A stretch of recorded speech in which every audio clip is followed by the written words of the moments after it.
1500마리의 소가 철조망을 넘어갑니다. 휴전선 넘어 북한 땅으로요. 세상은 이걸 평화의 상징이라 불렀습니다. 하지만 그 소떼 뒤엔 아무도 몰랐던 거래가 숨어 있었습니다. 1998년 6월 판문점 군사분계선 앞 트럭 수십 대가 줄지어 서 있습니다. 그 안엔 살아있는 소들이 가득합니다. 뿔을 흔들고 울음소리를 내며 불안해하는 소들. 카메라 플래시가 터지고 기자들이 고함을 칩니다. 회장님, 왜 하필 소입니까? 북한과 무슨 거래를 하신 겁니까? 정주영은 대답하지 않습니다. 그저 묵묵히 소떼를 바라볼 뿐입니다. 그의 눈엔 그 누구도 읽을 수 없는 감정이 서려 있습니다. 이건 단순한 고향 방문이 아니었습니다. 이건 평화도 감성도 아니었습니다. 이건 살아남기 위한 마지막 승부수였습니다. 그로부터 석 달 전 서울 여의도 은행 본점. 정주영은 책상 앞에 앉아 있습니다. 그의 앞엔 차가운 표정의 은행 임원들이 줄지어 서 있습니다. 회장님, 더 이상은 어렵습니다. 은행 부행장의 목소리는 단호합니다. 현대그룹의 부채가 이미 30조를 넘었습니다. 더 이상 대출은 불가능합니다. 정주영은 고개를 들지 않습니다. 그저 서류를 내려다볼 뿐입니다. 금강산 관광 사업에 필요한 자금입니다. 2천억만 빌려주십시오. 금강산이요? 임원 하나가 비웃듯 말합니다. 북한과 사업을 한다고요? 지금 IMF 한복판인데 그게 말이 됩니까? 회의실은 차갑습니다. 아무도 그를 믿지 않습니다. 정주영은 천천히 일어섭니다. 해보기나 했어? 그 한마디를 남기고 그는 돌아섭니다. 은행 문을 나서는 그의 등은 쓸쓸합니다. 하지만 그의 머릿속엔 이미 다른 계획이 그려지고 있었습니다. 그날 밤 현대그룹 본사 회장실. 정주영은 창밖을 바라보며 서 있습니다. 서울의 불빛들이 반짝입니다. 하지만 그의 눈엔 아무것도 들어오지 않습니다. 책상 위엔 북한 지도가 펼쳐져 있습니다. 금강산, 원산, 그리고 고성. 붉은 펜으로 동그라미가 그려져 있습니다. 정주영은 천천히 의자에 앉습니다. 손가락으로 지도를 쓰다듬습니다.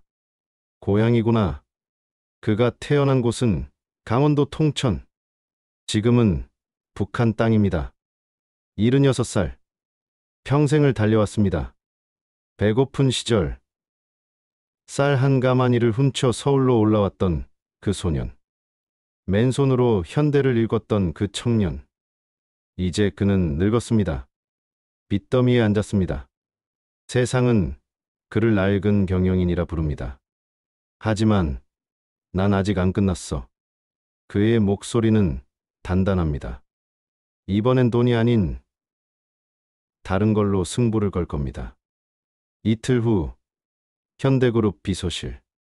급하게 소집된 임원 회의가 열립니다. 정주영이 입을 엽니다. 그의 말에 모두가 얼어붙습니다. 소를 삽니다. 1500마리요. 회의실이 술렁입니다.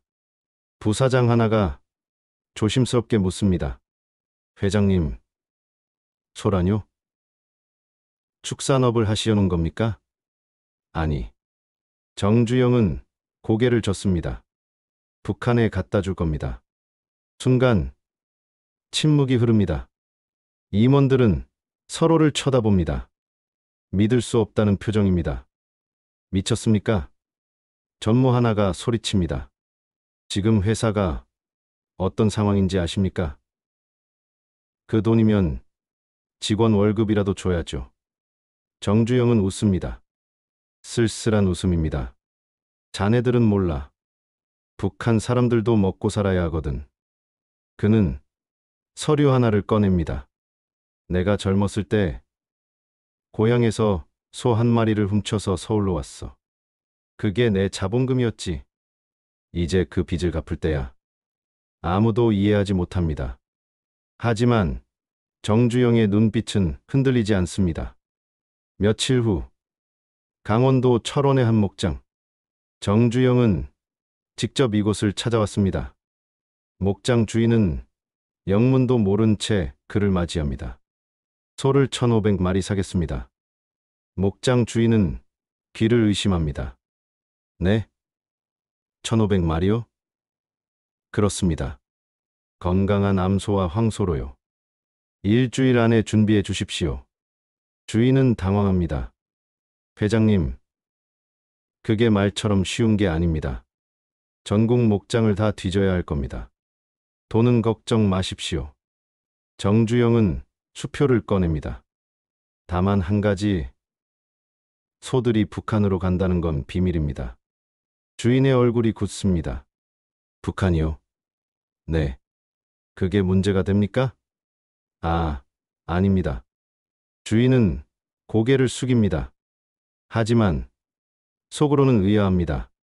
왜 이 늙은 재벌이 갑자기 소를 북한으로 보내려는 걸까? 정주영은 목장을 천천히 둘러봅니다. 소들이 풀을 뜯고 있습니다. 참 평화롭구먼. 그가 중얼거립니다. 하지만 그의 마음속엔 평화 따윈 없었습니다. 같은 시각 청와대 경제수석실. 급보가 날아듭니다. 정주영이 소떼를 북한에 보낸다는 정보입니다. 수석은 곧바로 대통령에게 보고합니다. 대통령님, 정주영 회장이 무슨 생각인지 모르겠습니다. 경제수석의 목소리는 불안합니다. 소 1,500마리를 북한에 보낸다니 이건 명백한 대북 지원 아닙니까? 대통령은 창밖을 바라봅니다. 금강산 관광 사업 때문이겠지. 그 노인네가 북한과 뭔가 협상을 하고 있어. 하지만 지금 IMF 상황입니다. 국민 정서가 좋지 않습니다. 재벌이 북한을 돕는다? 여론이 들고 일어날 겁니다. 대통령은 고개를 끄덕입니다. 막아야 하나? 그게 수석은 말을 잇지 못합니다. 정주영이란 사람은 막는다고 막히는 사람이 아닙니다. 오히려 더 큰 소동을 벌일 겁니다. 긴 침묵이 흐릅니다. 대통령이 한숨을 쉽니다. 지켜보자. 어차피 그 노인은 자기 방식대로 할 테니까. 청와대는 결국 손을 놓습니다. 하지만 감시의 눈길은 계속됩니다. 일주일 후 전국 각지에서 소들이 모입니다. 경기도, 충청도, 전라도, 트럭들이 쉬지 않고 달립니다. 목장 주인은 밤낮 없이 전화를 받습니다. 여보세요? 네, 소 100마리 더 필요합니다. 수화기 너머로 한숨이 들립니다. 사장님, 지금 전국이 난리입니다. 소값이 2배로 뛰었어요.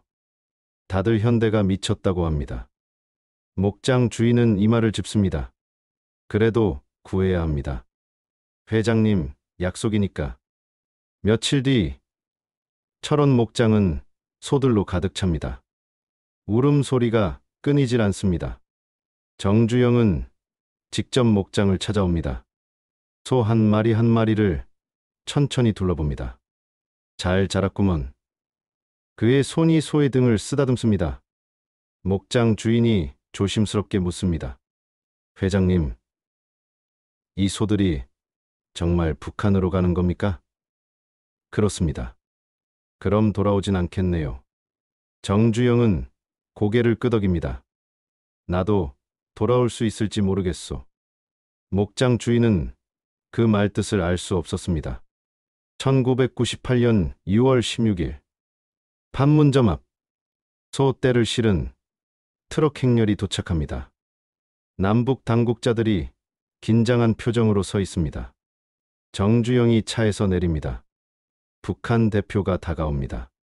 동지, 잘 오셨습니다. 어색한 호칭입니다. 정주영은 손을 내밉니다. 오랜만이오. 고향 땅을 밟게 되어 반갑소. 악수가 이어집니다. 카메라, 플래시가 터집니다. 기자들이 몰려듭니다. 회장님, 왜 하필 소입니까? 정주영은 잠시 멈춥니다. 내가 젊었을 때 아버지 소 한 마리를 몰고 서울로 갔소. 그게 내 미천이었지. 이제 그 빚을 갚는 겁니다.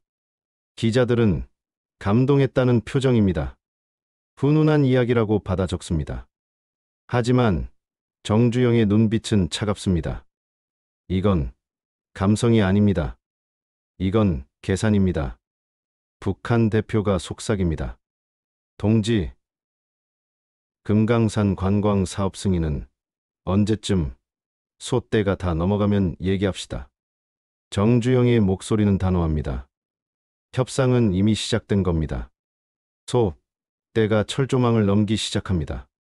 1,500마리, 한 마리, 두 마리, 천천히 북쪽으로 걸어갑니다. 군인들이 긴장한 채 지켜봅니다. 역사적인 순간입니다. 트럭에서 내린 소들이 줄을 잇습니다. 어떤 소는 겁에 질려 울부짖고 어떤 소는 풀을 뜯으려 합니다. 목동들이 채찍을 휘두르며 소들을 몰아갑니다. 자, 천천히, 놀라지 말고. 정주영은 멀리서 그 광경을 지켜봅니다. 표정이 없습니다. 옆에 선비서가 묻습니다. 회장님, 정말 괜찮으신 겁니까? 이 돈이면 회사 빚이라도. 빚? 정주영이 비웃습니다. 자네는 아직도 모르는구먼. 돈으로 살 수 없는 게 있어. 북한 땅 말이야. 비서는 이해하지 못합니다. 정주영은 계속 말합니다. 금강산 관광이 성공하면 북한 개발 사업 전체를 손에 넣는 거야. 항만, 도로, 호텔. 그게 얼마짜리인 줄 아나? 비서의 눈이 커집니다. 그제야 깨닫습니다. 이건 자선이 아니었습니다. 이건 투자였습니다. 때가 모두 넘어갑니다. 북한 측 인원들이 환호합니다. 정주영은 북한 대표와 다시 마주 앉습니다. 판문점 회의실. 긴장감이 흐릅니다. 동지, 약속대로 손은 받았습니다. 북한 대표의 목소리는 여전히 딱딱합니다. 이제 금강산 관광 사업 승인을 해주시오. 정주영이 서류를 밀어냅니다. 조건이 있소. 첫째, 육로 관광을 허락해야 하오. 둘째, 금강산 일대 개발권을 우리에게 주시오. 북한 대표의 표정이 굳습니다.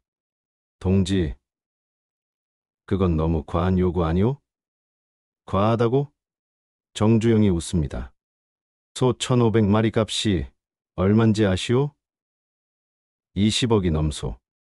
게다가 앞으로 더 지원할 겁니다. 쌀, 비료, 시멘트. 북한 대표는 침묵합니다. 계산기를 두드립니다. 정주영은 기다립니다. 그는 압니다.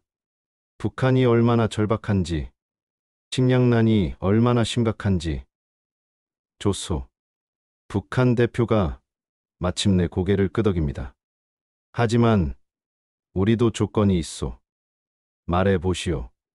금강산 사업 수익의 30%는 우리 몫이오.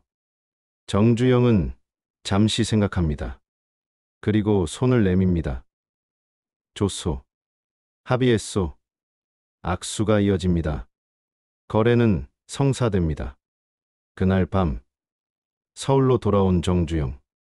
현대그룹 본사는 불이 환하게 켜져 있습니다. 임원들이 그를 기다리고 있습니다. 모두의 얼굴에 긴장이 서려 있습니다. 회장님, 성공하셨습니까? 부사장이 다급하게 묻습니다. 정주영은 고개를 끄덕입니다. 금강산 관광 승인 받았네. 육로 개발권도 따냈고. 회의실이 술렁입니다. 누군가 박수를 칩니다. 하지만 정주영은 손을 듭니다. 아직 기뻐하긴 이르네. 진짜 싸움은 지금부터야. 그가 지도를 펼칩니다. 금강산에서 원산까지 붉은 선이 그어져 있습니다. 이 도로를 우리가 깔 거야. 항만도 짓고 호텔도 세우고 북한 개발에 첫 삽을 뜨는 거지. 전무 하나가 조심스럽게 말합니다. 회장님, 자금은 어떻게 하십니까? 은행에서는 더 이상. 은행? 정주영이 코웃음을 칩니다. 은행 없이도 방법은 있어. 국민 주식을 팔 거야. 금강산 관광 펀드를 만들고 국민들에게 투자를 받는 거지. 임원들은 놀랍니다. 하지만 정주영의 눈빛은 확신에 차 있습니다. 석 달 후, 1998년 9월. 첫 금강산 관광선이 출항합니다. 동해안. 사람들이 인산인해를 이룹니다. 정주영은 선착장에 서서 배를 바라봅니다. 금강호 라는 이름이 선체에 선명합니다. 관광객 900명이 승선합니다. 대부분 노인들입니다. 고향을 그리워하는 실향민들입니다. 눈물을 흘리는 사람들도 있습니다. 여보, 우리 정말 금강산 가는 거요? 그렇소. 50년 만에 북녘 땅을 밟는 거요. 정주영은 그 모습을 조용히 지켜봅니다. 가슴이 먹먹합니다. 그도 실향민입니다. 그도 고향을 그리워합니다. 하지만 그의 머릿속엔 다른 계산이 돌아갑니다. 첫 항해가 성공하면 다음엔 일주일에 3번, 한 달이면 10,000명, 1년이면 12만 명. 비서가 옆에서 적습니다. 입장료, 숙박비, 식비. 수익이 어마어마할 겁니다. 정주영은 고개를 끄덕입니다. 그래. 그 돈으로 다음 사업을 벌이는 거야. 배가 떠납니다. 백고동 소리가 울립니다. 사람들이 손을 흔듭니다. 역사가 움직이기 시작합니다. 하지만 일주일 후 문제가 터집니다. 청와대에서 급히 연락이 옵니다. 정주영은 비서로부터 전화를 받습니다. 표정이 굳습니다. 회장님, 청와대에서 금강산 사업 중단 검토를 시작했습니다. 비서의 목소리가 떨립니다. 여론이 좋지 않습니다. 야당에서 난리입니다. 재벌이 북한을 돕는다. 국민 세금으로 김정일 배를 불린다. 이런 식으로 공격하고 있습니다. 정주영은 입술을 깨뭅니다. IMF로 국민들이 힘든데 회장님은 북한 관광이나 한다. 이런 기사들이 쏟아지고 있습니다. 정주영은 창밖을 바라봅니다. 서울 하늘은 흐립니다. 내가 뭘 잘못했나? 그가 중얼거립니다. 난 사업을 한 건데 북한 땅에 길을 내고 호텔을 짓고 일자리를 만들려 한 건데 비서는 대답하지 못합니다. 정주영은 전화를 겁니다. 청와대로 대통령과 통화하고 싶소. 하지만 대통령은 받지 않습니다. 정주영은 수화기를 내려놓습니다. 배신감이 밀려옵니다. 정치는 냉혹합니다. 다음날 국회 청문회장. 정주영은 증인석에 앉습니다. 야당 의원들이 그를 향해 공격을 퍼붓습니다. 카메라가 그를 향합니다. 정주영 회장, 당신은 국민이 굶어 죽는 판에 북한의 돈을 퍼붓고 있어. 의원 하나가 책상을 칩니다. 소 1,500마리, 20억. 이게 말이 됩니까? 그 돈이면 실업자 몇 명을 살릴 수 있습니까? 정주영은 침묵합니다. 참고 있습니다. 답변하시오. 당신은 북한과 무슨 거래를 한 겁니까? 혹시 뒷돈이라도 받은 겁니까? 순간 정주영이 자리에서 일어섭니다. 주먹을 쥡니다. 거래? 그의 목소리가 떨립니다. 난 사업을 했소. 북한 땅에 길을 내고 관광을 시작했소. 그게 거래요. 그럼 뭡니까? 자선 사업입니까? 아니, 정주영이 의원을 똑바로 봅니다. 투자요. 통일을 위한 투자. 북한 사람들도 먹고 살아야 나중에 통일이 되지 않겠소? 청문회장이 술렁입니다. 의원은 비웃습니다. 통일. 그건 회장님 망상 아닙니까? 정주영은 더 이상 참지 못합니다. 해보기나 했어? 그 한마디를 던지고 그는 청문회장을 나섭니다. 청문회 이후 여론은 더욱 악화됩니다. 신문마다 정주영을 비판합니다. 현대그룹 주가는 폭락합니다. 임원들이 회장실로 달려옵니다. 회장님, 주가가 30% 빠졌습니다. 재무담당이 서류를 내밉니다. 금강산 펀드 투자자들이 환불을 요구하고 있습니다. 은행에선 대출 회수를 검토한답니다. 정주영은 책상에 앉아 있습니다. 고개를 숙이고 있습니다. 회장님, 이러다간 회사가 무너집니다. 금강산 사업을 중단하셔야 합니다. 부사장이 간곡하게 말합니다. 정주영은 천천히 고개를 듭니다. 눈이 충혈되어 있습니다. 중단? 그가 웃습니다. 허탈한 웃음입니다. 내가 평생 뭘 했나. 배 만들 때도, 자동차 만들 때도 모두가 불가능하다 했지. 하지만 난 해냈어. 그가 일어섭니다. 이번에도 해낼 거야. 절대 포기 안 해. 임원들은 말리고 싶지만 입을 열지 못합니다. 정주영의 고집을 압니다. 하지만 속으로는 생각합니다. 이번엔 너무 멀리 간 게 아닐까. 노인의 집념이 회사를 망칠 수도 있다고. 그날 밤 정주영은 혼자 차를 몰고 동해안으로 향합니다. 아무에게도 말하지 않았습니다. 밤바다가 검게 펼쳐져 있습니다. 파도 소리만 들립니다. 차에서 내린 정주영은 해변에 섭니다. 찬바람이 얼굴을 때립니다.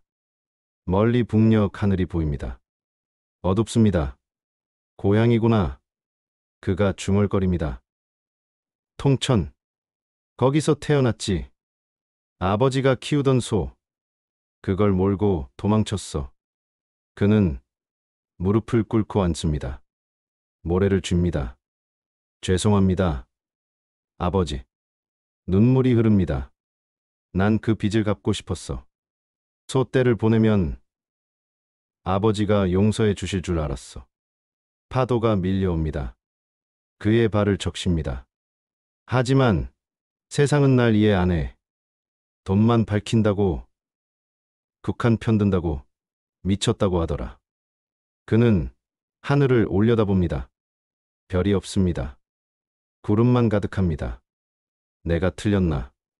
통일은 꿈일 뿐인가? 오랜 시간이 흐릅니다. 그는 그대로 앉아 있습니다. 바람 소리만 들립니다. 외로운 노인의 뒷모습입니다. 이틀 후 북한으로부터 전화가 옵니다. 비서가 급하게 회장실로 뛰어듭니다. 정주영은 수화기를 듭니다. 북한 대표의 목소리가 들립니다. 동지, 남쪽에서 난리더군요. 북한 대표의 목소리는 여유롭습니다. 우리도 소식을 들었소. 국회에서 곤욕을 치렀다면서요? 정주영은 대답하지 않습니다. 걱정 마시오. 우리는 약속을 지킬 겁니다. 금강산 개발 계속 진행하시오. 고맙소. 정주영의 목소리는 낮습니다. 하지만 한 가지 부탁이 있소. 북한 대표가 묻습니다. 말해 보시오. 육로 관광을 앞당겨 주시오. 배로만 가는 건 한계가 있소. 도로를 열어야 사람들이 더 많이 올 거요. 잠시 침묵이 흐릅니다. 동지, 그건 쉽지 않소. 군부에서 반대가 심하오. 육로를 여는 건 안보 문제니까. 압니다. 정주영이 말합니다. 하지만 이대로는 사업이 안 돼요. 날씨가 나쁘면 배가 못 뜨고 관광객이 취소되고 이러면 남과 북 둘 다 손해요. 긴 침묵 끝에 북한 대표가 답합니다. 생각해 보겠소. 시간을 주시오. 석 달이 흐릅니다. 1999년이 밝았습니다. 금강산 관광은 계속되지만 적자가 쌓입니다. 현대그룹 재무제표는 빨간불입니다. 이사회가 소집됩니다. 회장님, 더 이상은 버틸 수 없습니다. 사회이사가 서류를 내밉니다. 금강산 사업으로 지금까지 5천억이 들어갔습니다. 수익은 고작 300억. 이건 사업이 아니라 자선입니다. 다른 이사들도 고개를 끄덕입니다. 회장님, 이제 손절하셔야 합니다. 금강산 사업을 정리하고 회사 정상화에 집중해야 합니다. 정주영은 묵묵히 듣고 있습니다. 표정이 없습니다. 아니면 회장님께서 물러나시는 것도. 순간 정주영이 책상을 칩니다. 닥쳐. 그의 목소리가 회의실을 울립니다. 자네들은 숫자만 아는구먼. 이게 돈 문제인 줄 아나? 이건 역사야. 남북이 만나는 첫 다리를 놓는 거라고. 이사들은 침묵합니다. 정주영은 천천히 일어섭니다. 난 물러나지 않아. 이 사업은 내가 살아있는 한 계속될 거야. 회의실 문을 열고 나갑니다. 남은 이사들은 서로를 쳐다봅니다. 걱정스러운 눈빛입니다. 회장님이 너무 가셨어. 누군가 작게 중얼거립니다. 2000년 3월. 마침내 북한이 답을 줍니다. 육로 관광 허가가 떨어진 겁니다. 정주영은 그 소식을 듣고 주저앉습니다. 눈물이 흐릅니다. 회장님, 성공하셨습니다. 비서가 환호합니다. 북한이 육로를 열었습니다. 버스로 금강산에 갈 수 있습니다. 정주영은 울고 있습니다. 82살 노인의 눈물입니다. 됐구나. 드디어 됐어. 그가 떨리는 손으로 지도를 펼칩니다. 서울에서 금강산까지 붉은 선이 그어져 있습니다. 이 길을 따라 사람들이 오갈 거야. 남과 북이 만날 거야. 하지만 기쁨도 잠시입니다. 몸이 따라주질 않습니다. 건강이 급격히 악화됩니다. 병원 침대에 누운 정주영. 의사가 심각한 표정입니다. 회장님, 무리하시면 안 됩니다. 심장이 약해졌습니다. 정주영은 고개를 젓습니다. 괜찮아.